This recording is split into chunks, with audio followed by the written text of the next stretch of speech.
Ini hal kecil, tapi tolong dibiasakan dalam pola pikir kita. Momentumnya dapat, tapi kalau kita jelek, momentumnya lepas, gitu ya.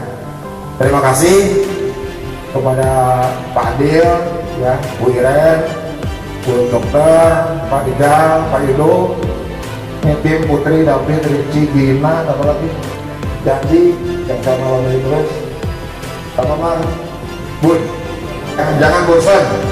Jangan bosan, terus diasah ininya, kreativitasnya, karena kita tidak rugi melakukan itu.